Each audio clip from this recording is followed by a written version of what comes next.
10 Things You Might Not Know About Scooby-Doo. One of the most iconic cartoons ever, Scooby-Doo follows the adventures of Fred Jones, Daphne Blake, Velma Dinkley, Norval Shaggy Rogers and their talking Great Dane Scooby-Doo as they investigate mysteries.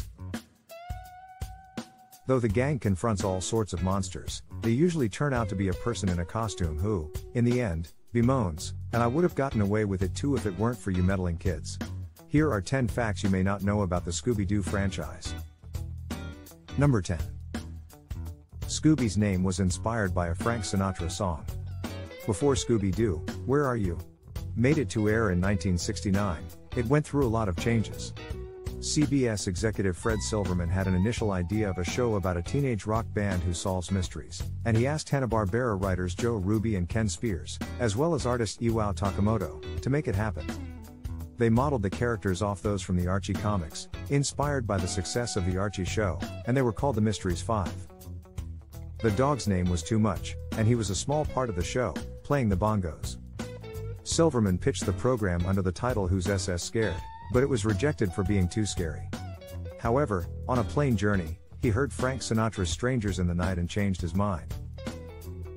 He thought of the line Scooby-Dooby-Doo, and he decided to make the dog the main character and call him Scooby-Doo. Silverman's inspiration for Scooby and Shaggy was Abbott and Costello, which added comedy to the show. It should be noted, though, that Sinatra actually sings Dooby-Dooby-Doo. Number 9. Fan theories, Draft Dodgers, Soviet Hound, and 5 colleges.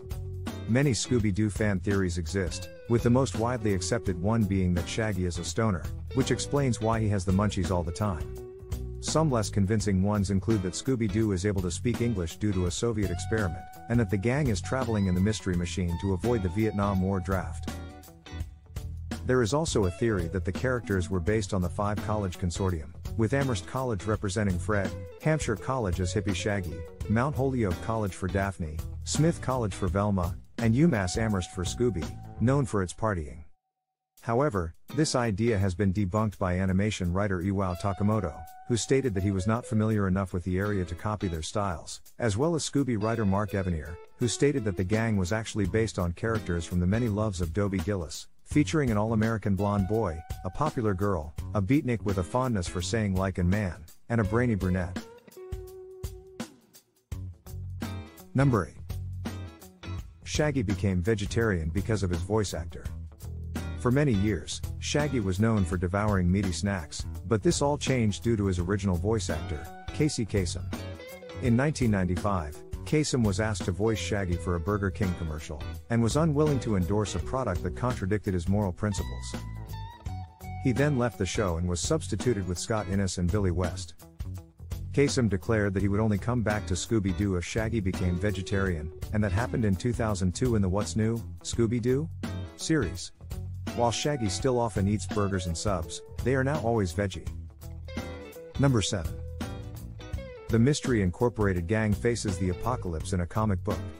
Scooby Apocalypse, which ran from 2016 to 2019, was a DC Comics reinterpretation of Scooby-Doo. This version was set in a post-apocalyptic world where the monsters from the cartoon were real. The original characters were revamped in terms of both looks and personalities, creating a much more mature atmosphere. Reactions to the series were divided. IGN noted, "If Scooby Apocalypse #1's cover doesn't win you over with its depiction of a tribal tat-adorned Fred, a hipster-styled Shaggy, and an emoji-spewing Scooby-Doo, nothing inside the comic will change your mind." On the other hand, Gizmodo's appraisal was more positive, suggesting don't worry, the story inside is much better than the cover implies, and that it does every tacky thing that you were afraid of and still makes it hilarious. Number 6. Many interesting crossovers, including with Kiss and WWE.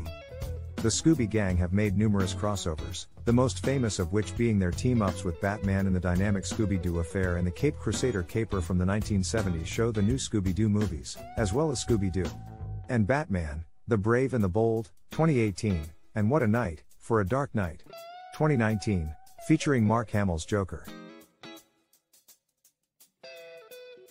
Wrestlers John Cena, The Undertaker and Triple H, rock band Kiss, and even the Addams Family have featured in Scooby-Doo crossovers, such as Scooby-Doo WrestleMania Mystery, 2014, Scooby-Doo. And WWE, Curse of the Speed Demon, 2018, Scooby-Doo. And Kiss, Rock and Roll Mystery, 2015, Bravo Doobie-Doo and Wednesday is Missing. The Winchesters even got sucked into an episode of the original Scooby series, called A Night of Fright is No Delight, in season 13 of Supernatural. Number 5. Many celebrity voice appearances. Every episode of the new Scooby-Doo movies had a guest star. Dick Van Dyke, Sonny, and Cher, and the Harlem Globetrotters are just a few of the people who played themselves in this slot. Scooby-Doo and Guess Who?, which ran between 2019 and 2021, used the same premise and featured appearances from George Takei, Weird Al Yankovic, and Mark Hamill. Vincent Price stars in the 13 Ghosts of Scooby-Doo, 1985, as a warlock called Vincent Van Ghoul, who is a parody of Price himself.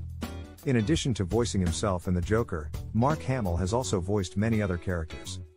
To name just a couple, he was Captain Guzman in his disguise Emperor Caesar Saladicus in the 2003 episode Pompeii and Circumstance and Snakebite Scruggs in Scooby-Doo on Zombie Island, 1998. Number 4. Jinkies was an ad-lib.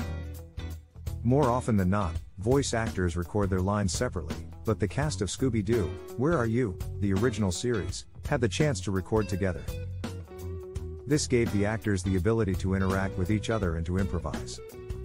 Frank Welker, the voice of Fred, remembers that Nicole Jaffe, Velma, was the one who said, "Jinkies." And Joe Barbera, producer, asked, "What was that?" The line stayed and became Velma's signature phrase. Additionally, Jaffe unintentionally created the repeated joke of Velma losing her glasses and searching for them while saying, "My glasses. I can't see without my glasses." During the table read for the first show, Jaffe's glasses fell off, and she said the memorable line. The producers thought it was hilarious, so they wrote it into the show. Number 3. Velma was supposed to be gay in the 2002 movie. In 2022, Velma will take a step into history in Trick or Treat Scooby-Doo, as she officially crushes on a girl for the first time ever. This was something James Gunn had attempted to make a reality in his 2002 live-action Scooby-Doo movie, but the studio kept watering it down until eventually her character had a boyfriend in the sequel. Sarah Michelle Gellar, who played Daphne, revealed that a scene where Daphne and Velma kissed to put their souls back into alignment had been filmed, but was ultimately cut from the final film. Furthermore, Tony Cervoni also declared that Velma was queer-coded in Scooby-Doo Mystery Incorporated, making her sexuality as clear as they could 10 years ago. Interestingly, in Jay and Silent Bob Strike Back, Velma made a comment about wishing the hitchhikers were girls, with Mark Hamill providing the voice of Scooby-Doo in the scene. Number 2. Fred swears in a bumper sketch. When What's New, Scooby-Doo? Aired in the early 2000s, a short clip was aired between episodes in which Fred breaks the fourth wall to address the audience. During this clip, Fred rants and swears while the other characters look on in shock. Frank Welker, who has voiced Fred in nearly every Scooby-Doo animation, is the one voicing Fred in this clip. The only exceptions are A Pup Named Scooby-Doo, 1988 to 1991, and Velma, 2023. In the former, Carl Steven voiced the young Fred, and in the latter, Glenn Howerton voiced Fred. Welker is the only cast member from the original series who has consistently remained with the franchise, and he has been voicing Scooby himself since 2002. Number 1. Scooby-Doo spoofed The Blair Witch Project. In 1999, Cartoon Network sought an effective way to promote their Halloween Scooby-Doo marathon and decided that the best way to draw in young viewers was to feature the characters in a horror movie.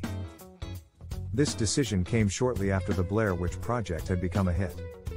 To commemorate the occasion, they aired a comedic take on the movie, called The Scooby-Doo Project, on October 31st. The film was broken into different parts which were shown throughout the night to incentivize the audience to keep watching. Most of it was live action, with only the characters needing to be animated, and the voice actors provided their lines over the phone. Despite its low budget, the combination of horror and humor was successful, and it even won an Annie Award for Outstanding Animated Special Project. In 2022, Cartoon Network tweeted an apology for their Scooby-Doo Blair Witch parody, which traumatized 90s kids.